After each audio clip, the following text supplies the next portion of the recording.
खुद के साथ कुछ भी करना हो तो ये जानना मददगार होता है कि चांद किस अवस्था में है, क्योंकि ये सिस्टम में अलग अलग तरह के गुण और ऊर्जाएं पैदा करता है। अगर कोई जागरूक है तो उसका इस्तेमाल कर सकता है।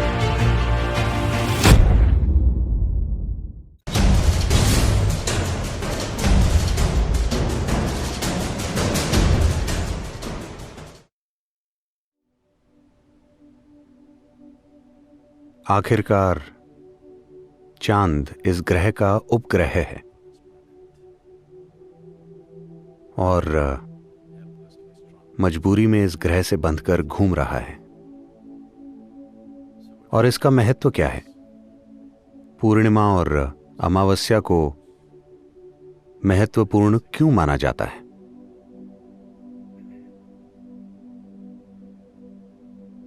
शायद आप में से कई लोगों को पता होगा कि मैं उम्मीद करता हूं कि आप इसे अपने अनुभव की वजह से नहीं जानते होंगे। आपको पता होगा कि अगर कोई मानसिक तौर पर अस्थिर है तो पूर्णिमा और अमावस्या के दिन वो सामान्य से थोड़ा ज्यादा परेशान हो जाते हैं। क्या आपको ये पता है? आपके साथ ऐसा होता है?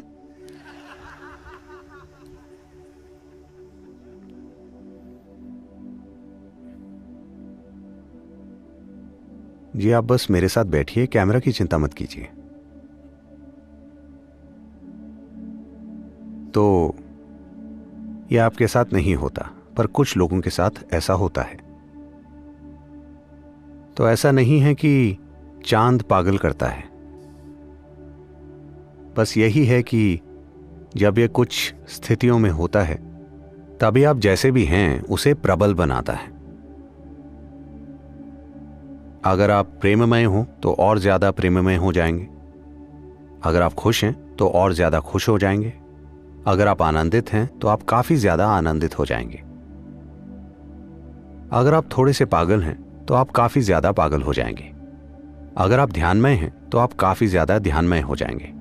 It just enhances everything that you are. ये बस आपकी हर चीज को बढ़ा देता है। तो हम इन दिनों को महत्वपूर्ण मानते हैं ताकि आप जागरूक होकर अपने अंदर सही तरह के गुण पैदा करें ताकि वो गुण बढ़ जाएं। आज पूर्णिमा है। इस दिन लोग सुबह उठकर एक खास तरीके से रहते हैं। आप अपने अंदर एक खास गुण पैदा करें ताकि शाम तक वो गुण बढ़ जाए। तो आप में जो भी गुण हैं आप उन्हें जागरूक होकर बना सकते हैं, बजाय इसके कि आप अपने अंदर अचेतन रूप से होने वाले विस्फोटों के शिकार हो जाएं। तो चांद खुद आपको पागल या ध्यानमय नहीं बनाता। ये बस आपके जो भी गुण हैं उन्हें बढ़ा देता है। आप जानते हैं कि सागर भी पागल हो जाता है। अगर आप समुद्र तट पर तैर रहे हैं तो यह आपके लिए पागलपन है। अगर आप एक बड़े जहाज के कप्तान हैं तो यह आपके लिए वरदान है। लेकिन कुछ होता है, पूरा समुद्र ऊपर उठने की कोशिश करता है। जब सागर ऊपर उठ रहा हो तो यह स्थिति आपके भी ऊंचा उठने में सहायक हो सकती है, अगर आप में इसका इस्तेमाल करने की इच्छा है। और इंसानी जीवन पर चांद का प्रभाव इससे कहीं ज्यादा है। खुद के साथ कुछ भी करना हो तो यह जानना मददगार होता है कि चांद किस अवस्था में है, क्योंकि यह सिस्टम में अलग अलग तरह के गुण और ऊर्जाएं पैदा करता है। अगर कोई जागरूक है तो उसका इस्तेमाल कर सकता है।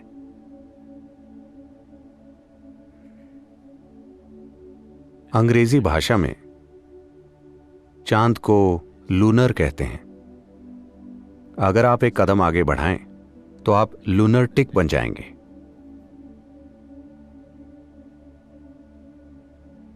तो आमतौर पर चांद का असर अतार्किक माना जाता है।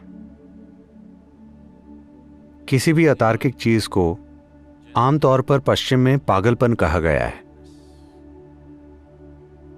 या उन्माद। लेकिन यहां हमने हमेशा तर्क की सीमाएं देखी। तर्क जीवन के भौतिक पहलू को चलाने के लिए बहुत कारगर है। अगर आप व्यापार करना चाहते हैं, आप घर बनाना चाहते हैं, आप दुनिया में सभी चीजें करना चाहते हैं, तो आपको तार्किक होना होगा। इसे करने का और कोई तरीका नहीं है। हमारे साथ समस्या यह है कि बाहरी काम करने के लिए हम ईश्वर को बुलाते हैं, भीतरी स्थिति को ठीक करने के लिए हम तर्क का सहारा लेते हैं। दोनों ही चीजें हमारे लिए काम नहीं करती। तो जब बात जीवन के भीतरी आयामों की हो और अगर आप तर्क की सीमाओं से बाहर कदम रखने के लिए तैयार ना हो,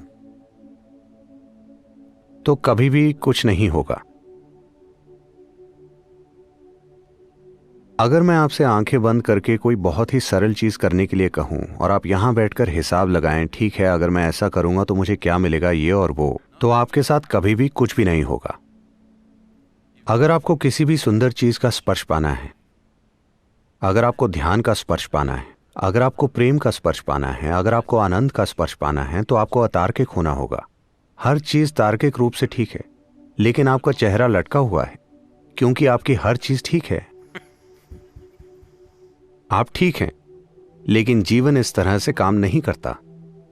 जब आप सुबह उठें, कल सुबह जब आप उठें, तो बिस्तर में लेटे हुए 100% तार्किक रूप से सोचें।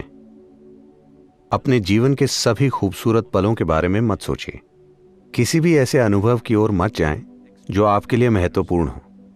आकाश में उड़ने वाले पंछियों के बारे में मत सोचिए। सूर्योदय, बगीचे के फूल, आपके बच्चे का चेहरा या जीवन का कोई प्रेम से भरा पल, ऐसी किसी चीज के बारे में मत सोचिए। बस तार्किक रूप से सोचिए।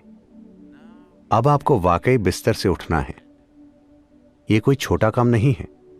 क्या यह छोटा काम है? यह कोई छोटा काम नहीं है। और फिर आपको टॉयलेट जाना है, फिर आपको खाना है, भोजन करना है, भोजन, काम करना, भोजन और सो जाना।